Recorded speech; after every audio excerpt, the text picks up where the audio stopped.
but hope you aren't too far from home.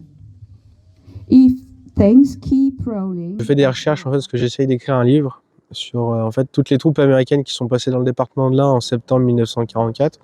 Donc ça comprend l'infanterie de l'armée américaine, l'artillerie, toute l'US Air Force. Et donc en fait en cherchant dans les archives, je suis tombé sur le nom de ce pilote. Et du coup il n'y a aucune recherche qui avait été faite jusqu'à ce jour sur ce pilote. Donc je suis parti en quête de vérité à son sujet. J'ai trouvé son nom dans les archives au mois de novembre l'année dernière et j'ai réussi à prendre contact avec la famille au mois de janvier de cette année.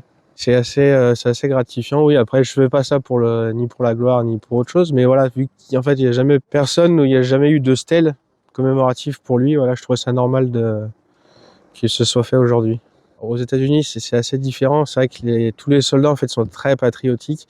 Et c'est vrai que quand ils perdent un membre de leur famille, enfin que ce soit pendant la Seconde Guerre ou pendant d'autres conflits, voilà, ils sont très affectés par ça. Ils sont très donc ouais, c'était normal pour eux de venir. Et ils sont vraiment très émus. On s'est rendu hier sur le lieu du crash pour la première fois pour eux. Et oui, ça a été vraiment très émouvant pour eux.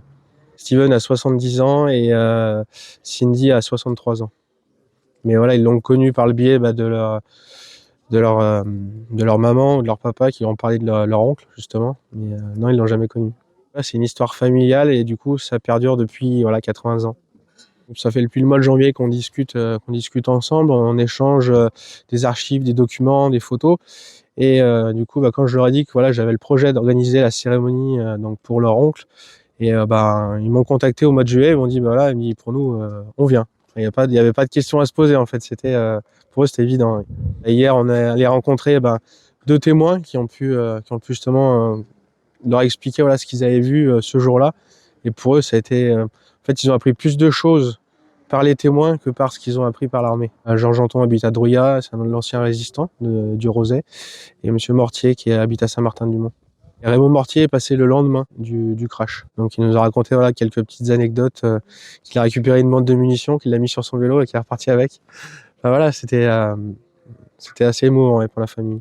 Je continue à travailler. Après, avec mes recherches, justement, j'ai pu retrouver un des derniers soldats américains qui est encore en vie, qui est passé dans le département en septembre 1944. Et j'ai eu la chance de partir cet été chez lui aux États-Unis, partir le rencontrer.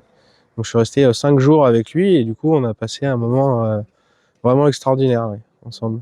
Ça représente à peu près, je dirais à peu près 25 000 soldats, voire même plus. Les Américains sont arrivés dans le département entre le 31 août et 1er septembre 1944, quand ils ont après le débarquement. Le département a été libéré le 4, Bourg a été libéré le 4 septembre, et après ils sont repartis quasiment, ils ont continué en Saône-et-Loire. Mais il y a beaucoup de soldats qui sont restés ici. Notamment à Bourg-en-Bresse, il y a une compagnie de police militaire américaine qui est restée jusqu'au mois de mars 1945. Parce qu'en fait, ils s'occupaient de toute la logistique aussi pour faire rapatrier les corps, toutes ces choses-là. Et donc, il y a beaucoup de logistique derrière aussi.